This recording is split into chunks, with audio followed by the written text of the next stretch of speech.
Hi and hello everyone, welcome back in spoken English learners.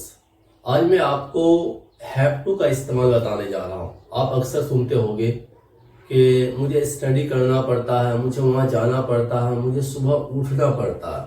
तो जब भी इस तरीके का सेंटेंस आए तो आप इसे किस तरीका से बनाओगे, जहाँ पे आपकी मजबूरी और कंपल्शन हो जाती है, तो आप इस तरीके के सेंटेंस को किस तरीके से बनाओगे।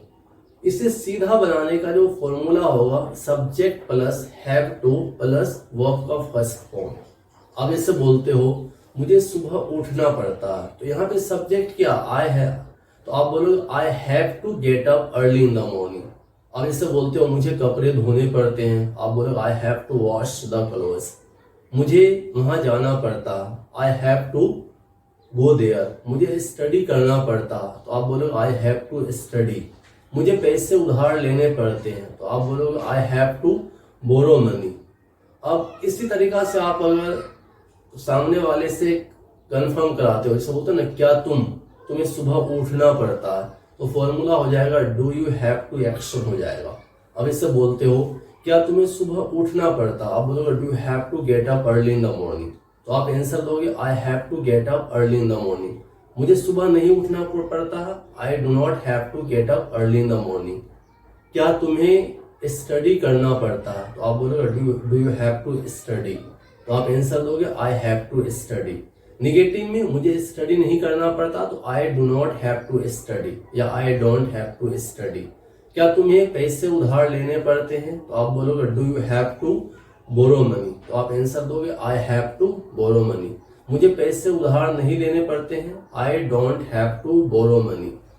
आप इसी तरीका से जब आप थर्ड पर्सन के बारे में बात करोगे, क्या उसे सुबह उठना पड़ता, तो यहाँ पे आपका डस होगा, डस ही हैव टू और वर्ब का फर्स्ट फॉर्म। अब इसे बोलते हो क्या उसे सुबह उठना पड़ता, तो आप बोलोगे does he have to get up early in the morning. जब आप आंसर दोगे तो आंसर दोगे ही हैज टू, तो he has to get up early in the morning. उसे सुबह नहीं उठना पड़ता, he does not have to get up early in the morning।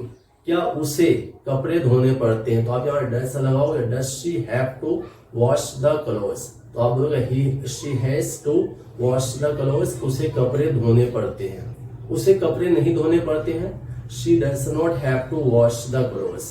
आप उसी तरीका से बोलोगे क्या तुम्हें वहां जाना पड़ता है, आप बोलोगे do you have to go there, तो आप बोलोगे I have to go there. मुझे वहां नहीं जाना पड़ता, I don't have to go there.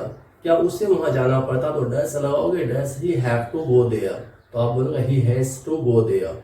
अब इससे बोलते हो ना क्या उसे देर रात तक जागना पड़ता है, तो जागने के लिए देखो बहुत सारे वर्ड होते हैं। एक वर्ड होता है स्टे अप, देर रात तक जागना, तो क्या उसे देर रात तक जागना पड़ता, तो does he have to stay up, answer दोगे he has to stay up. उसे देर रात तक नहीं जागना पड़ता, तो he does not have to stay up. तो जब भी इस तरीके का सेंटेंस आए आप इसे हैव टू का इस्तेमाल करके बना सकते हो। So if you like my video, subscribe my channel.